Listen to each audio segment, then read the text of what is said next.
welcome to Beauty Project!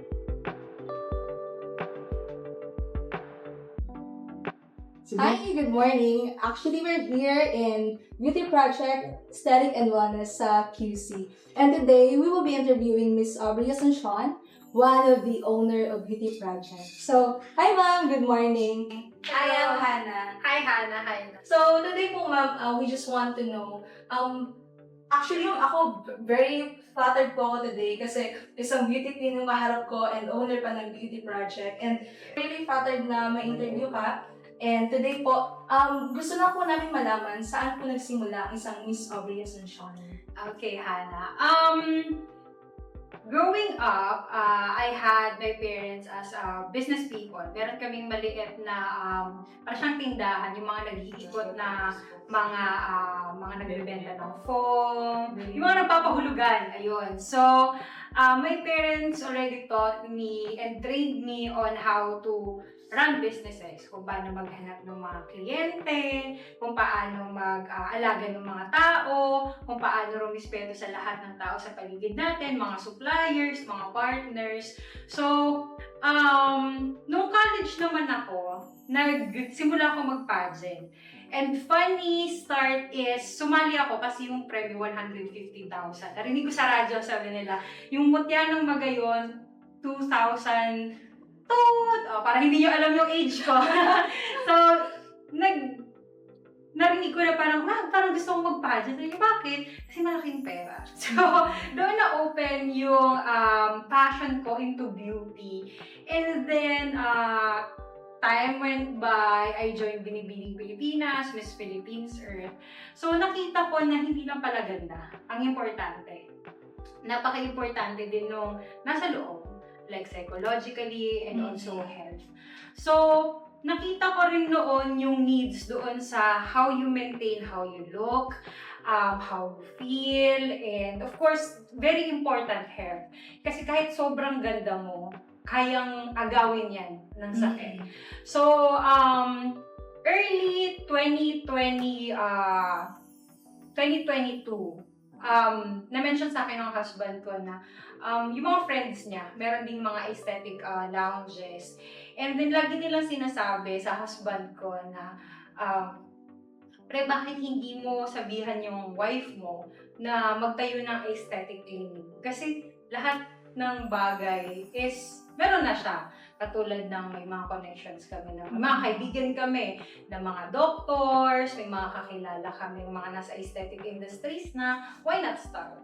So, noong una medyo skeptical ako. Like, ayoko kasi, natatakot akong humawak ng mukha ng tao, natatakot akong pumasok into yung may mga injections, gano'n.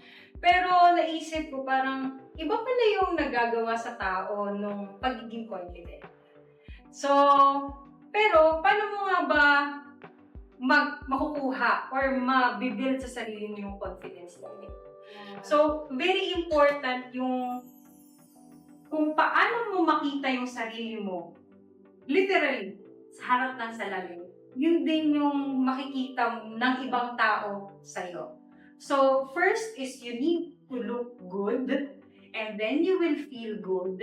And syempre at the back, you will also, yung health mo, parang, napapansin niyo ba, yung mga taong masaya, sila yung mga taong healthy. Yes, Diba? actually. So, doon, nagsimula kami early 2023, actually late 2022. So, nag-conceptualize na kami ng husband ko, ano ba yung pwede natin gawin na para maiba naman, para maiba doon sa mga ibang aesthetic lounges. So, ayun, we partnered with doctors, cosmetic surgeons, etc. to name a few. And ayun, we already put up Beauty Project, Aesthetics and Wellness. So, ayun, Ang galing. Beauty So, Project. nakaka-amaze, no? Even talaga nung bata pa kayo, ma'am, na-expose na kayo sa business. And even yung pagsali niyo sa Beauty Project, yun talaga yung parang nag-open up ng spiritual, ng entrepreneurial spirit niyo, ma'am. And it really amazes me na dahil doon na-expose kayo ng parents niyo, nagkaroon din kayo ng idea na mag-business. Actually, nabasa ko lang po, ma'am, sa parang tagline nyo, your beauty our project. Yes. Nakaka-amaze naman yun. Right now po, ma'am, ilan na po yung business na meron kayo? Ilan na po yung branches ng beauty project? Right now po, meron ng 11 Wow! beauty projects. Yes. Ang For a dami. span of more than 1 year naman. More than 1 year na kami si Beauty Project. Pero ganun kami ka-aggressive with the help of all our partners. So, to name the 11 branches as of now, of course, Makati. We also have one in Timog. Nandito tayo ngayon sa Timog. And then we also have Libis, Eastwood, Alabang, Santa Rosa, Laguna, Ever Commonwealth, Mandaluyong City, Manila City, and Lipa City, Pasig City, and of course, San Juan City. Wow! Ang dami talagang branches, 11 branches. Pero ma'am, ang gusto na po namin malaman, ilang years po yung parang preparation nyo pa sa business?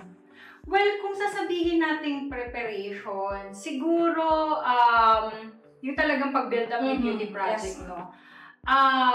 Late 2022. So, before, kasi nag-onboard kami May of 2023. So, maybe around 6 months. Doon kami nag-prepare, nag-train. Actually, yung training ko sobrang tagal na. Kasi way back 2017 talagang tumitingin ako. Nagtatry ako personally. Like, yung iba talagang siguro would not agree, pero ang ginagawa ko dati, pinag-i-experimentohan ko yung sarili ko. Araw-araw ako nagpapa-RF sa mga ganong levels. Mga old school pa yung mga machines. So, siguro it's also, hindi ko siya pinasok just parang biglaan. Parang nakita ko na yung kung sino yung mga may kailangan, ayun. For the longest time, simula nang nagpa-pageant ako, siguro that's 2017 pa. Ang galing talaga ng mindset ng mga business owner, no? Tinitingnan nila kung ano yung demand ng tao. And hindi lang talaga basta-basta pag negosyo. Sabi nga ni Miss Aubrey kanina, nag-experiment ka po muna, diba? And madami yung mga trials talaga kumakaharap. Sa owner po ng beauty project, ano po yung may expect namin sa beauty project, sa other businesses? Kasi personally, I'm a Bicolana as well. Nag-expect din po ako someday na meron ng beauty project sa Bicol. Like, aside sa pag-saturate nyo ng Metro Manila, sa singis ng Metro Manila, I also look forward na masaturate nyo din yung Bicol.